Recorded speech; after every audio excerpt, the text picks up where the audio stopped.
기독교의 신비한 매력 중에 하나는 희망이라고 생각합니다. 이 신비한 매력인 희망이 진가를 발휘하는 현장이 장례식입니다.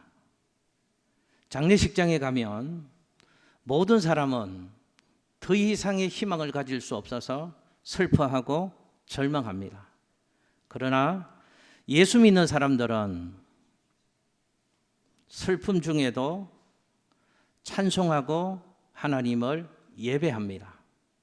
부활 소망이 우리에게 있기 때문에 그렇습니다. 슬픔을 넘어서는 영원한 소망을 하나님이 주셨기 때문에 그 하나님 바라보며 그 하나님을 예배하고 찬송할 수 있는 것입니다. 예수 믿는 사람은 무슨 일을 만나도 절망하지 않습니다. 절망을 딛고 찬송하는 삶을 예수 믿는 사람은 살 수 있는 것입니다. 그래서 저는 예수 믿는 게 너무 좋습니다. 신앙이 너무 귀하다는 생각을 예수 믿는 신앙의 삶을 살면서 매일 하게 되어집니다. 여러분, 오늘 말씀을 나누려고 하는 에스겔서 말씀이 바로 희망의 메시지입니다. 에스겔서를 통해서 우리는 하나님을 만날 수 있는데요, 희망을 주시는 하나님, 절망과 이별하게 하시는 하나님, 그 희망의 하나님을 우리는 에스겔서 말씀 속에서 만날 수가 있습니다. 에스겔서의 말씀은 이런 이야기입니다. 절망 중에 있는 이스라엘 백성들에게 환상을 통하여서 용기를 주십니다. 힘을 주십니다. 그리고 다시 일어서서 더 귀한 하나님 나라를 향하여 도전하게 하는 그런 하나님의 이야기가 에스겔서 말씀에 기록되어져 있습니다. 그래서 여러분들에게 팁을 한번 드리겠습니다. 혹시 인생길 걸어가면서 너무 힘들고 고단하고 낙심이 되고 절망이 되실 때는 성경 속에 희망의 하나님을 만나보시기를 추천드립니다. 그 성경 중에서도 에스겔서 말씀, 희망을 주시는 그 하나님을 만나면 우리도 그 하나님이 주시는 힘과 용기를 덧입고 다시금 일어서게 될 것이고 더 귀한 하나님 나라를 향하여 달려가는 하나님의 사람이 될 수 있을 줄로 믿습니다. 에스겔서 말씀에는요, 이스라엘 백성들이 실수했던 얘기, 이스라엘 백성들이 허물이 많았던 이야기도 나옵니다. 그리고 그런 이스라엘 백성들을 향하여 하나님이 징계하시고 심판에 관한 메시지도 들어져 있습니다. 왜 그랬는가? 이스라엘 백성들은 그 당시에 하나님 앞에 범죄하여서 하나님의 징계를 받습니다. 바벨론이라는 이방 나라에 70년간 포로 생활을 했던 눈물 나는 역사가 있었습니다. 그러나 하나님이 그런 이스라엘 백성들을 향하여 들려주시는 말씀의 결론이 뭔가 하면 그래도 하나님은 이스라엘 백성들을 버리지 않으시겠다는 것입니다. 그들을 다시 회복시키시고 그들을 다시 일으키셔서 그들을 하나님의 영광을 위한 도구로 하나님이 다시 세우겠다 하는 하나님의 약속의 말씀이 에스겔서 성경에 기록되어져 있습니다. 특히 오늘 본문이 있는 에스겔서 47장 말씀에는요, 하나님이 보여주신 환상의 이야기가 나오고 있습니다. 이런 환상입니다. 성전이 있습니다. 성전 문지방이 있습니다. 그런데 그 성전 문지방에서 흘러나오는 작은 물이 있었는데 그 물이 점점 많아지고 흘러가면서 그 물이 바다를 살리고 강을 살리고 생명을 살리고 죽은 것들을 살려내는 살림의 역사가 있더라. 회복의 역사가 있더라. 풍성함의 역사가 있더라. 라는 하나님의 역사 이야기를 환상을 통해서 이스라엘 백성들에게 또 말씀을 듣는 우리들에게 들려주고 계십니다. 저는 오늘 에스겔서 말씀을 이런 마음으로 우리 성도님들과 함께 예배 중에 나누고 싶습니다. 오늘 말씀을 통해서 말씀의 옷을 입고 찾아오시는 하나님을 만나기를 원하되 희망의 하나님을 좀 만나셨으면 좋겠습니다. 그리고 우리의 삶 가운데서 그 하나님을 꼭 붙들고 회복의 역사를 아름답게 써나가는 하나님의 사람들 되시기를 예수님 이름으로 축복합니다. 먼저 에스겔 47장에 있는 이 환상의 얘기를 조금 여러분들과 함께 나누려고 합니다. 여러분 화면에 에스겔 47장 1절의 말씀, 환상이 이렇게 시작되어집니다. 함께 읽겠습니다. 시작. 그가 나를 데리고 성전 문에 이르시니 성전의 앞면이 동쪽을 향하였는데 그 문지방 밑에서 물이 나와 동쪽으로 흐르다가 성전 오른쪽 제단 남쪽으로 흘러내리더라. 아멘. 자, 이런 내용입니다. 하나님이 이제 에스겔 선지자에게, 이스라엘 백성들에게 환상을 통해서 하나님의 뜻을 보여주신다는 것이죠. 성전을 보여주십니다. 그리고 성전 문지방이 있음을 하나님이 보게 하십니다. 그리고 그 성전 문지방에서 흘러나오는 작은 물이 있고 그 물들이 제단을 휘감아 돌면서 흘러내려갔다는 그런 내용의 환상을 하나님이 에스겔 선지자에게 보여주시는 것입니다. 자, 이 환상을 우리 눈에 한번 그려보십시오. 성전을 보여주십니다. 그리고 성전 문지방이 있습니다. 그리고 그 성전 문지방에서 물이 흘러나오는데 그 물의 역사가요, 점점 많아지고 거대하면서 거대한 강물을 이루게 되었다 하는 환상을 하나님이 보여주시는 것입니다. 이 환상을 좀 해석할 필요가 있습니다. 그런데 이런 말씀을 해석할 때 건강한 성경으로 해석하지 않으면 2단이 되고 3단이 될 수 있는 것이죠. 제가 이 환상의 의미를 여러분들과 함께 잘 살펴보겠습니다. 여러분, 성전, 여기서 성전이고 성전 문지방이 있고 그 문지방에서 물이 흘러나온 그 하나님의 역사를 말씀하고 있는데 여기서의 성전은 어떤 성전을 얘기하는 것일까? 여러분, 우리가 알고 있는 예루살렘 성전을 의미하는 것은 아닙니다. 왜냐하면 예루살렘은 그 당시 지리적으로 높은 지대에 있었습니다. 그래서 높은 지대에 있는 예루살렘에는 이만한 강물이 없었다는 것이죠. 예루살렘에는 지리적인 특성 때문에 하늘에서 내리는 비를 받아서 그 빗물을 모아서 사용하든지 아니면 예루살렘 성 밑에 깊은 골짜기로부터 물을 끌어다가 예루살렘 성에서 사용할 수밖에 없는 지형적인 특성을 예루살렘은 가지고 있는 것입니다. 그런데 환상을 보여주시는데요, 성전이 있고 성전 문지방에서 물이 새어나왔다. 그 물이 성전 제단을 휘감아 돌아서 흘러내려갈 만큼 강물을 이루었다. 그 강물이 거대해져서 예루살렘 남쪽으로 흘러내려갔다라고 환상을 하나님이 보여주시면서 말씀을 기록합니다. 그러니까 이 성전은 이스라엘 백성들이 손으로 지은 그 예루살렘 성전이 아니라는 것입니다. 그럼 이 성전은 어떤 성전인가? 새 성전을 말하는 것이고 이 성전은 예수 그리스도를 의미하는 것입니다. 자, 그리고 성전이 있고요, 성전에서 나온 물이 제단을 휘감아 돌아서 흘러내려갔다고 물의 흐름의 이야기를 환상을 통해서 그렇게 말씀합니다. 그러면 그 제단은 무엇을 뜻하는가? 여러분, 이 제단은 장차 있을 예수 그리스도의 십자가의 사건을 의미하는 것입니다. 여러분, 제단이 무엇을 하는 곳입니까? 어떤 곳입니까? 제물을 하나님께 바쳐서 그 제물을 불살라서 하나님 앞에 드리는 단을 제단이라고 하잖아요. 그러니까 여기 환상에서 제단은 장차 예수 그리스도의 십자가 사역을 의미하는 것입니다. 우리를 위하여 우리의 죄 문제를 해결하기 위한 대속 제물이 되어서 십자가에서 죽어주실 예수님의 십자가 사건을 제단에 비유해서 말씀해 주시는 것입니다. 자, 그리고 성전 문지방에서 흘러나온 물이 제단을 휘감아 돌아서 예루살렘 남쪽을 향하여서 거대한 물줄기를 이루었다. 환상의 내용이 그렇게 기록되어져 있습니다. 예수 그리스도의 십자가 사건으로 말미암아 우리에게 부어질 성령을 이 강물줄기에 환상에서 비유하고 있는 것입니다. 성령이 흘러갈 때마다, 강물이 흘러갈 때마다 살아나고 고쳐지고 풍성케 되어지는 역사가 일어났는데 그 물줄기는 성령의 역사를 의미한다 하는 것이죠.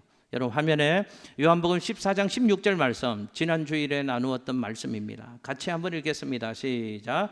내가 아버지께 구하겠으니 그가 또 다른 보혜사를 너희에게 주사 영원토록 너희와 함께 있게 하리니. 아멘. 너무너무 귀한 말씀입니다. 자, 예수님이 하시는 말씀이시죠. 부활 성천하시기 전에 예수님이 주신 약속의 말씀입니다. 이렇게 말씀하십니다. 내가 아버지께 구하겠으니 그가 또 다른 보혜사를 너희에게 주겠다. 그 또 다른 보혜사는 너희와 영원토록 함께해 주실 것이다 라는 약속의 말씀을 주고 계십니다. 여러분, 지난주일 나누었던 말씀 생각나십니까? 보혜사는 어떤 뜻이라고요? 곁에서 돕는 자라는 뜻입니다. 우리 곁에서 돕는 보혜사, 또 다른 보혜사를 우리에게 주시겠다고 떠나가시는 예수님이 약속하시는 것입니다. 보혜사가 곁에서 돕는 자인데 원래 보혜사는 예수님이셨잖아요. 예수님이 제자들과 함께 하시며 제자들의 모든 것을 도와주시는 보혜사, 원래 보혜사셨는데 그 예수님이 부활 승천하시니까 또 다른 보혜사를 우리에게 주시겠다는 겁니다. 예수님처럼 우리 곁에 언제나 함께 하시면서 우리의 모든 것을 도와주시는 또 다른 보혜사, 그분이 누구시라고요? 성령님이십니다. 그 성령님은 영원토록 우리와 함께 하시며 우리 곁에서 우리를 도와주시는 성령님을 의미하는 것입니다. 보십시오.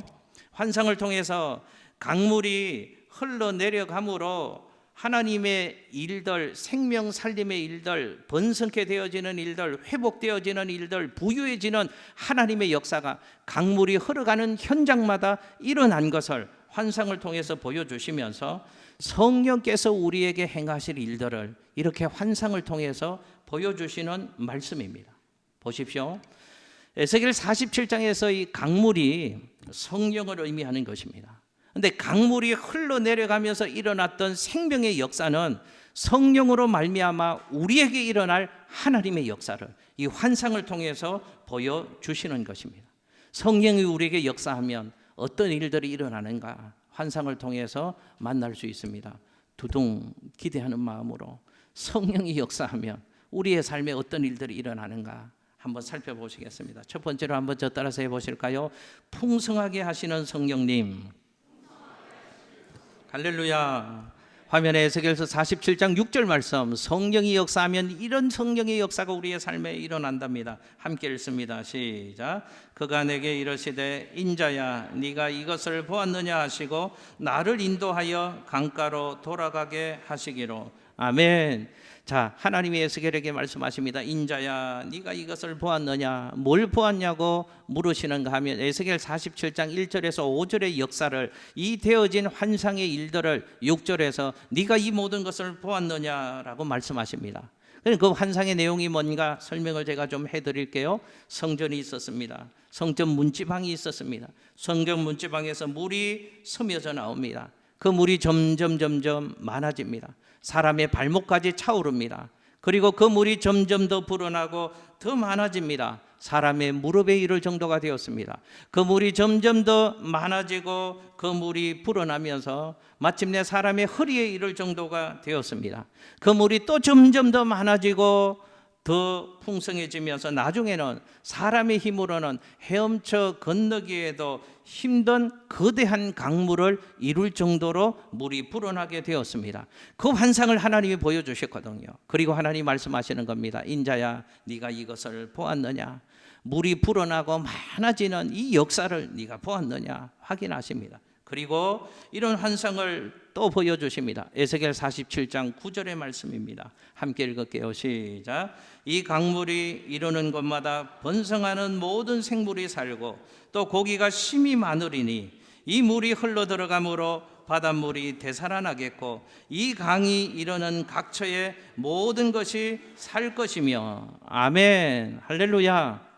말씀을 읽기만 해도 가슴 뛰시잖아요. 저만 그런가요? 강물이 흘러갑니다.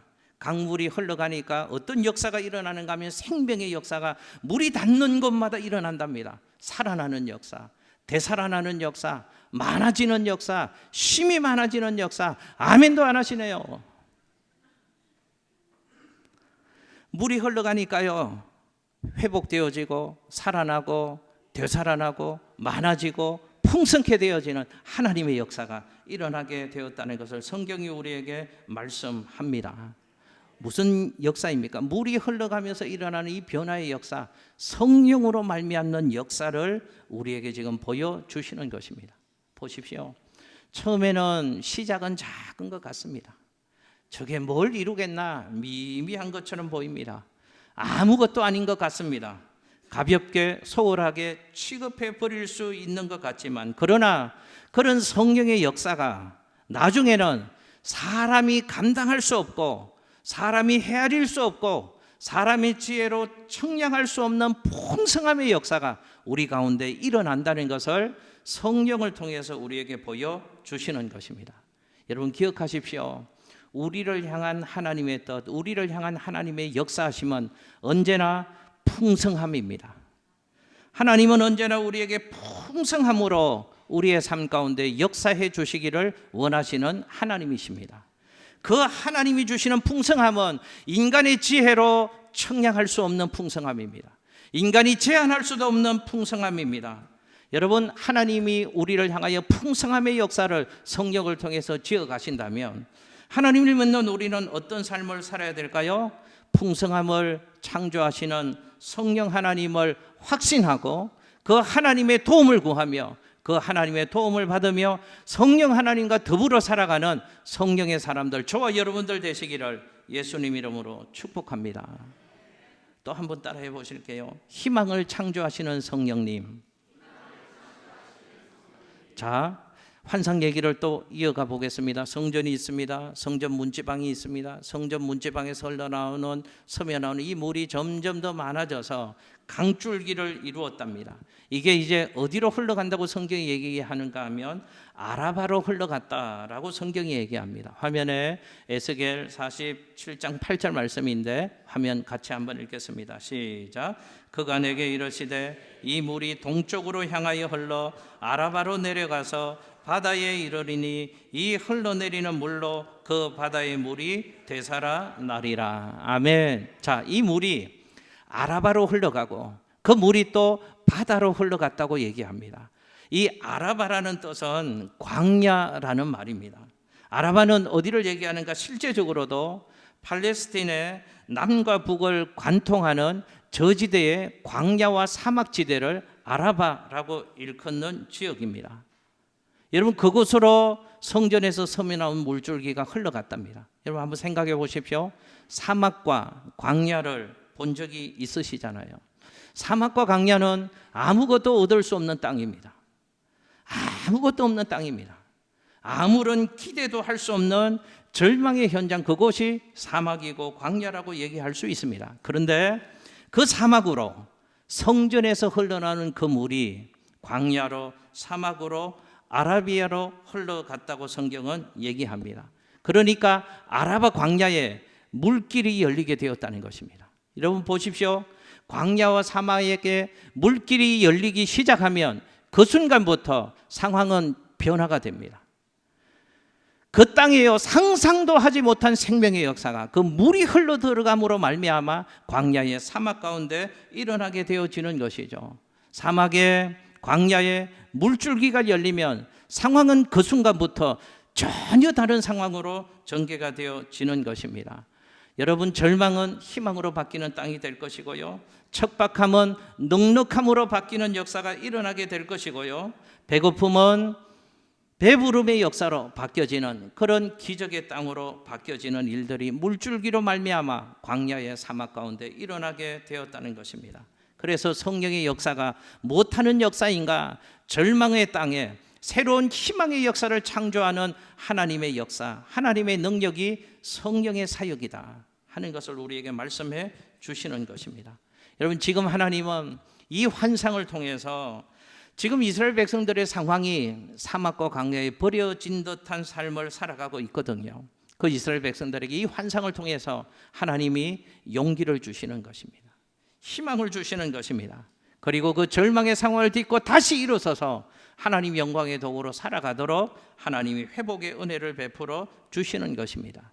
절망하지 말라는 것입니다. 꿈을 가지라는 것입니다.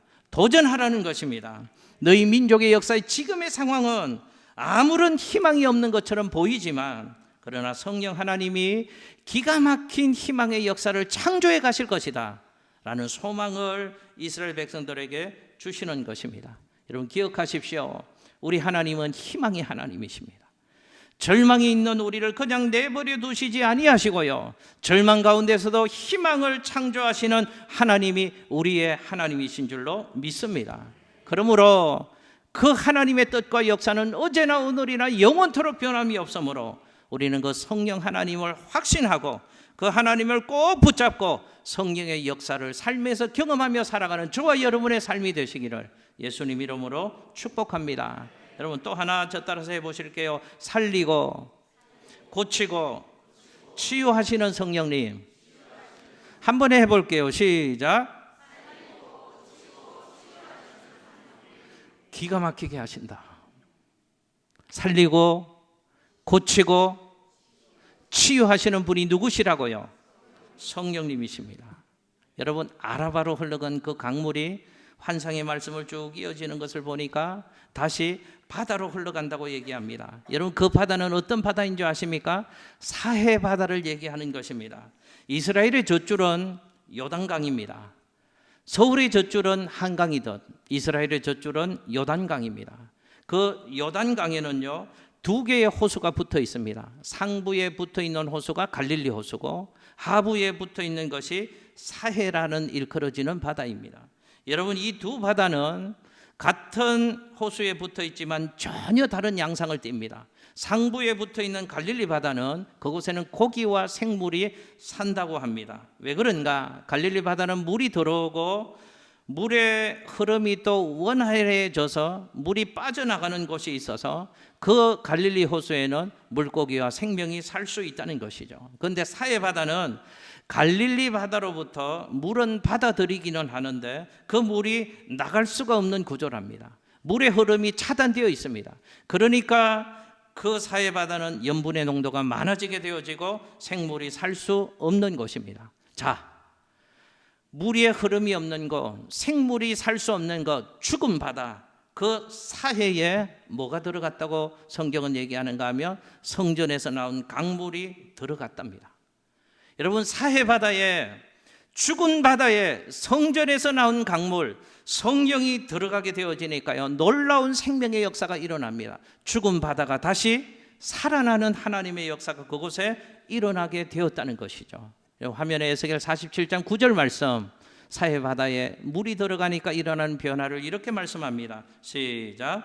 이 물이 흘러 들어가므로 바닷물이 되살아나겠고 이 강이 이르는 각처의 모든 것이 살 것이며. 아멘, 할렐루야. 여러분, 성전에서 나온 강물이 흘러 들어가니까 죽은 바다가 살아나더랍니다. 하나님이 왜 성령의 강수를 그 죽은 바다에 들어가게 하십니까? 그 바다를 살려주시려고 하나님은 성령을 통하여서 생명의 역사를 만들어 주시겠다는 것입니다. 보십시오. 죽었던 바다입니다. 막혀있던 바다였습니다. 버려진 바다였습니다. 그런데 그 바다를 다시 살린 것이 성전에서 흘러나온 물이었다는 것입니다. 예루살렘 성전에서 흘러온 그 물이 죽은 바다를 살리는 역사를 만들었다는 것입니다. 그 물에 또 생명의 역사를 에스겔 47장 12절 말씀에는 이렇게 증언을 합니다. 화면에 같이 한번 읽겠습니다. 시작. 강 좌우가에는 각종 먹을 과실나무가 자라서 그 잎이 시들지 아니하며 열매가 끊이지 아니하고 달마다 새 열매를 맺으리니 그 물이 성소를 통하여 나옴이라. 그 열매는 먹을만하고 그 잎사귀는 약재료가 되리라. 아멘, 할렐루야. 이 강물로 말미암아 놀라운 생명의 역사가 일어나게 되었다는 것을 성경은 우리에게 말씀합니다. 잎사귀가 마르지 아니한답니다. 여러분, 그 열매가 끊이지 않는답니다. 달마다 새 열매를 주렁주렁 맺는답니다. 그리고 그 열매는 먹을만 하답니다. 그리고 그 잎사귀조차도 썩어서 버려지는 것이 아니고 무엇으로 쓰여진다고요? 약재료로 쓰여지는 보배로운 재료가 되었다고 성경은 얘기합니다. 보십시오. 성령이 역사하면 살아나는 역사가 있는 줄로 믿습니다. 죽은 것들이 살아나고요, 병든 것들이 고쳐지고요, 풍성한 하나님의 역사가 일어나게 되는 것입니다. 여러분의 삶에도 성령으로 말미암는 살림의 역사, 회복의 역사, 구원의 역사, 풍성함의 역사가 예수 이름으로 여러분의 삶에 일어나게 되시기를 축원합니다. 우리 중요한 사실을 이 환상을 통해서 볼 수 있습니다. 하나님이 우리에게 성령을 주시는 이유가 뭔가? 무엇 때문에 우리에게 성령을 주신다고요? 우리를 고치시고 우리를 치유하시고 우리를 살려주시기 위해서 하나님이 우리에게 성령을 주시는 줄로 믿습니다. 성령님은 우리 속에 오셔서 우리를 고치시고 치유하시고 살려주십니다. 우리의 병든 육체를 치유해 주십니다. 우리의 상한 마음을 고쳐주십니다. 우리의 삐뚤어진 영혼을 하나님은 새롭게 해 주시는 줄로 믿습니다. 믿으십시오. 하나님이 고치시기로 작정하시면 못 고칠 질병이 없는 줄로 믿습니다.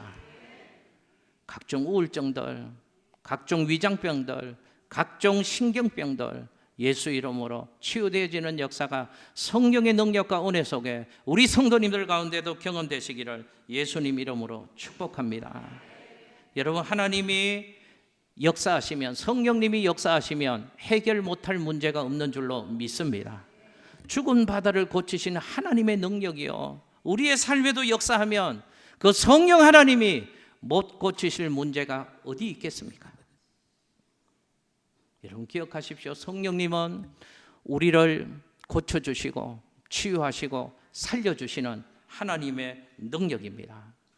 그러므로 우리 모두에게는 성령님이 필요합니다. 우리 모두에게는 성령이 없어도 될 만큼 완전하고 충분한 삶을 살아가는 사람은 단 한 사람도 없다는 것을 기억하십시오. 목사님, 나는 힘든 것 같고 어려운 것 같아서 성령 하나님이 필요한 것 같은데 저 사람은 안 그런 것 같아요. 문제도 없고 괜찮은 것 같아요. 아니요. 남이 볼 때는 폼 나는 것 같습니다. 남이 볼 때는 괜찮은 것 같습니다. 그러나 그 집의 커튼을 가만히 열고 들여다보면요, 거기에도 남모르는 문제가 있습니다. 남모르는 염려가 있습니다. 겉은 화려하고 번지르해도요, 그 마음속에 참된 평화가 없습니다. 기쁨이 없습니다. 살아계신 하나님의 영광을 찬송할 만한 영적인 은혜도 그 심령 가운데는 조금도 없습니다. 그래서 우리 모두에게는 성령 하나님의 도우심이 필요합니다. 성령님의 역사가 필요합니다. 어떻게 하면 성령의 능력을 경험할 수 있을까? 세 가지 한번 그 제목만 저 따라서 해보시겠습니다. 성령님을 인정하고 사모하라. 두 번째 한번 저 따라서 해보실게요. 성령님이 자유롭게 역사하게 하라. 세 번째요, 성령으로 충만하라. 할렐루야. 여러분, 오늘 환상의 얘기를 잘 기억하십시오. 이런 변화의 역사, 생명의 역사가 일어난 근본적인 원인이 무엇에 있습니까? 성전에서 흘러나오는 물이 흘러갔다는 겁니다. 아라바 광야에도 죽은 사해 바다가 한 것 아무것도 없습니다. 그저 광야를 향하여, 죽은 사해 바다를 향하여 흘러 들어오는 그 강물을 받아들인 것입니다. 여러분 기억하십시오. 성령 하나님은 우리가 원하는 것보다 우리와 함께 하기를 원하시고 우리를 도와주시기를 원하시는 하나님의 영입니다. 여러분이 거절하지 않고 마음의 문을 활짝 열고 성령님을 인정하고 성령님을 환영하면 성령님은 여러분 삶 가운데 함께 하시며 여러분을 고쳐주시고 도와주시고 회복시켜 주실 줄로 믿습니다. 성령님이 자유롭게 운행하고 역사하도록 여러분 가운데 성령의 운행과 역사를 방해하는 걸림돌을 제거하셔야 합니다. 내 고집이, 내 경험이, 내 자존심이, 내가 하나님을 신뢰하지 못하는 불신앙이, 그게 성령의 운행과 역사를 가로막는 장애물이 될 수 있음을 기억하십시오. 성령님이 자유롭게 운행하고 역사하시도록 성령님께 우리 자신을 온전히 내어드리십시오.